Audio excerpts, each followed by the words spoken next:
25개구 서울 전체가 전부 다 25평 10억 돌파가 나올 가능성이 매우 높다. 강남 일대 아파트 신고가가 나오는 순간 집값의 연쇄 이동은 계속 시작될 거다, 그렇게 봅니다.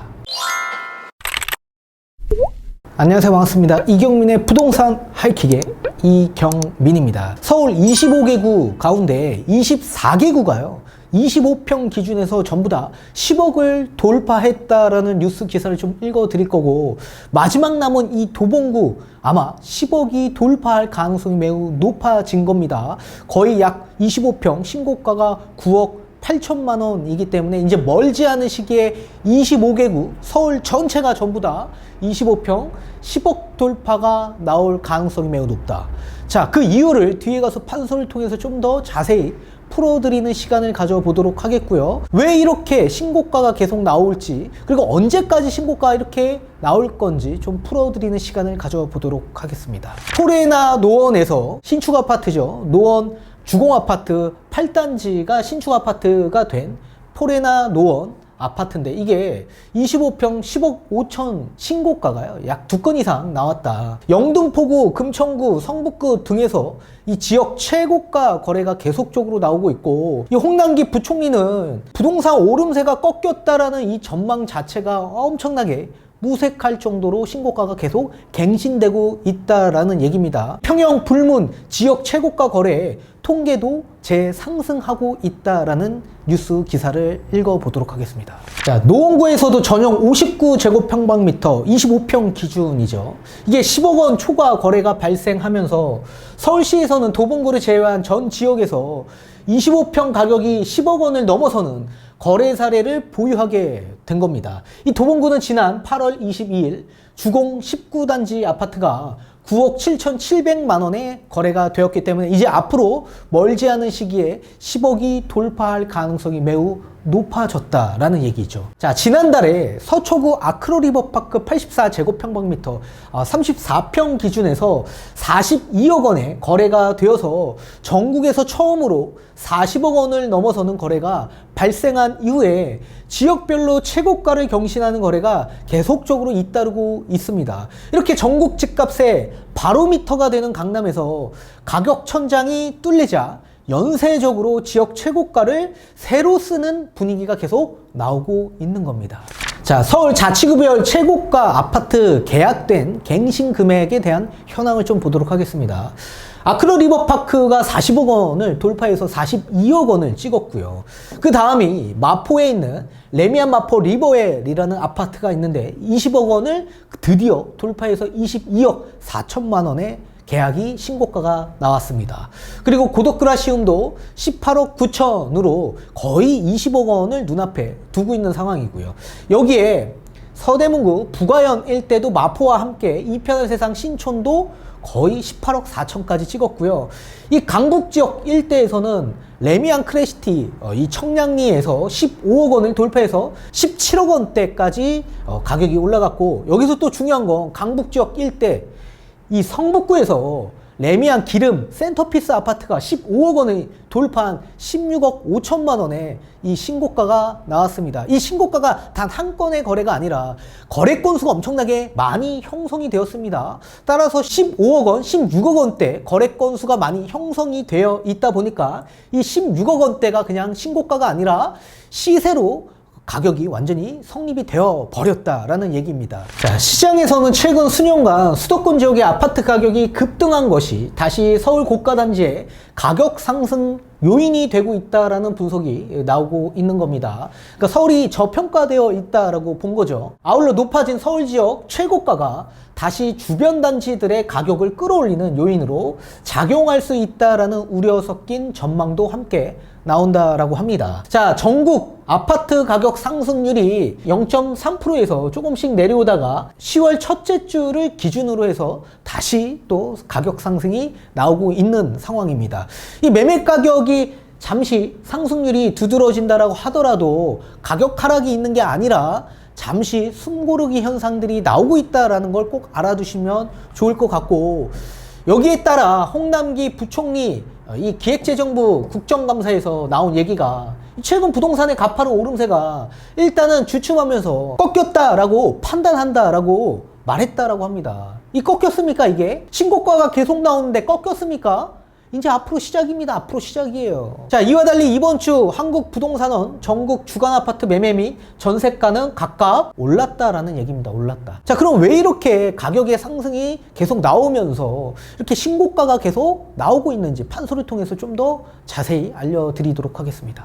부동산 가격이 상승하는 데 있어서 지속적인 상승이 나오기에는 어렵습니다. 집값이 상승하다가 잠시 정체되는 시점들이 반드시 찾아오는데요. 이렇게 정체되는 시점이 찾아오는 가장 큰 이유는 심리적인 부담이 생겼기 때문에 그래요. 그 심리적인 부담은 대출, 세금, 그리고 우리 아파트, 우리 지역 일대에 고평가되어 있다라고 판단이 됐을 때 가격적인 심리적 저항선에 딱 부딪히게 되는 거죠. 그래서 잠시 가격이 올라가지 않고 조정을 보면서 정체되는 시점들이 찾아오게 되는 겁니다. 자, 이러다가 최고가 지역 일대, 최고가 아파트가 신고가를 세우면서 이 저항선을 돌파하는 순간 이 저항선이 지지선으로 바뀌면서 연쇄적으로 이 집값이 상승하는 계기를 맞으면서 갭매우기가 시작이 되는 겁니다. 우리 올림픽에서도요, 세계 신기록이 나옵니다. 근데 그 세계 신기록이 거기서 끝입니까? 다음 올림픽에서 그 세계 신기록은 다시 한 번 더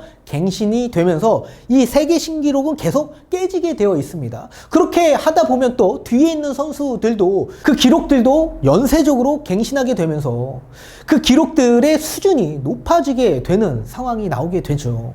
자, 따라서 이 저항선이 깨지면 지지선으로 바뀌면서 폭발적인 상승이 나오게 되면서 이 갭매우기가 시작되면서 지금의 집값이 우스울 정도로 계속 신고가가 나오고 세계 신기록이 계속 갱신이 되는 겁니다. 자, 더 쉽게 말씀을 드린다면 심리적인 구간인 고가주택을 뜻하는 이 9억 구간이 있죠. 이 9억 구간에서 15억 구간이 되면서 또 저항선에 부딪히게 됩니다. 이게 초고가주택이죠. 또 여기에 20억이라는 구간에서 또 멈춰서게 되는 시점이 찾아오고요. 또 여기에 30억이 되는 구간에서 또 심리적인 부담이 크게 느껴집니다. 또 여기에 더 나아가 40억이 되는 시점에서 또 심리적인 저항선에 부딪히게 되는 거죠. 자, 기존에 우리 아크로리버파크가 어디 있었냐면 이 35억 구간이 있었습니다. 이 30억에서 40억 사이에 있었는데 이게 갱신을 하면서 40억을 깨버렸습니다. 그래서 이 아파트가 이쪽으로 오게 됐죠. 자, 그런데 기존에 20억에서 30억에 놀고 있는 아파트가 있었죠. 이 강남 일대 대부분의 아파트가 30억을 깨지 못하는 상황에 놓여 있었습니다. 뭐 개포동 일대나 서초동 일대, 그리고 뭐 반포 일대도 아파트도 30억 구간에서 딱 멈춰 있는 아파트들이 굉장히 많죠. 그리고 잠실에 있는 아파트도 지금 현재 24억, 25억 구간에 멈춰 있는 아파트, 이런 아파트가 지금 대장급 아파트와의 갭 차이가 워낙 벌어져 있기 때문에 연쇄 이동을 할 수밖에 없다. 그러면 기존에 20에서 30억 구간에 멈춰있던 구간은 어디로 올라오겠습니까? 30에서 40억, 기존에 아크로리버파크가 있었던 구간까지 올라갈 겁니다. 이게 연쇄이동입니다. 연쇄이동. 이 갭매우기라고 하죠. 갭매우기. 자, 그리고 15억에서 20억 구간에 놀고 있었던 아파트가 있습니다. 이런 아파트는 지금 마용성 일대 아파트죠. 이 아파트 구간은 어디까지 올라가겠습니까? 자, 지금 잠실과 그 상급지 일대, 잠실과 그리고 강남 지역 일대 아파트의 구간이 엄청 벌어져 있어요. 엄청. 그럼 따라서 이 벌어져 있던 구간을 갭을 메우기 위해서 어떡합니까? 연쇄 이동한다. 그러면 따라서 잠실과 강남 일대 아파트에 멈춰있던 구간까지 올라갈 겁니다. 또 여기에 9억에서 15억 구간에 놀고 있었던 아파트들이 있죠. 이 아파트와 지금 상급지인 마용성 일대 아파트의 갭 차이가 워낙 벌어져 있습니다. 그러면 심리적인 부담이 있습니까? 오히려 저평가되어 있다라고 판단이 되죠. 너무 싼 거 아니야? 대다수가 이쪽으로 들어올 겁니다. 그러면 이 금액이 어디까지 가죠? 바로 상급지 마용성 일대까지 올라갈 겁니다. 15억에서 20억 구간. 지금 현재 기름뉴타운 일대 아파트가 기존에 여기 멈춰 있었죠. 13억대에 멈춰 있던 아파트가 이제 15억 구간이 계속 나오면서 16억을 이미 돌파했습니다. 16억의 거래 건수가 엄청 많이 나오고 있어요, 지금. 이런 상황에서 지금 올라가고 있고 롯데캐슬의 지금 분양권도 마찬가지 클라시아도 15억 구간을 깨버렸죠. 이거 더 올라간다. 이쪽으로 올라가죠. 기존에 마용성 일대 그리고 강동구 고덕동 일대 있던 아파트 신축 아파트 여기 금액 어디까지 올라가겠습니까? 이쪽으로 올라가는 거예요. 너무 저평가되어 있다. 지금 동탄도 10억이 넘어갔어요. 너무나도 저평가되어 있는 거 아닙니까? 그죠? 그러니까 당연히 일로 들어오죠. 이제 15억 구간, 이제 현금 자금이 있는 분들은 무리 없이 들어올 수 있다. 무리 없이. 대출이 나오지 않더라도 현금 부자가 많습니다. 우리나라에. 착각하시면 안 돼요.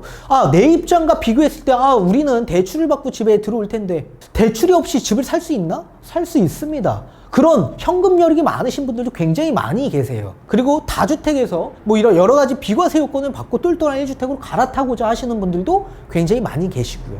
따라서 이렇게 상급지 이동해서 신고가가 나오게 된다면 저항선이었던 40억을 깨는 순간 어떻게 해요? 지지선 역할로 바뀌면서 연쇄 이동이 나오면서 갭 메우기로 그 밑에 있던 하급지가 상급지로 다시 올라오는 이동순환이 계속 반복적으로 이루어질 겁니다. 근데 여기서 더 중요한 건 뭐냐. 주식과 비트코인 같은 경우에는 하방과 상방이 열려있기 때문에 얼마만큼 떨어질지 얼마만큼 올라갈지 아무도 모릅니다. 근데 부동산 같은 경우에는 하방은 딱 닫혀 있어요. 하방은 이 전세라는 지표로 인해서 하방이 딱 닫혀 있기 때문에 얼마만큼 떨어질지 대략 예측 가능합니다. 다만 부동산도 마찬가지 상방이 열려있기 때문에 얼마만큼 올라갈지 아무도 예측 불가합니다. 얼마만큼 올라갈지 아무도 예측 불가하기 때문에 신고가가 계속 갱신이 되면 될수록 가격은 올라갈 수 있다. 따라서 최고가 강남 일대 아파트 신고가가 나오는 순간 집값의 연쇄 이동은 계속 시작될 거다. 그렇게 봅니다.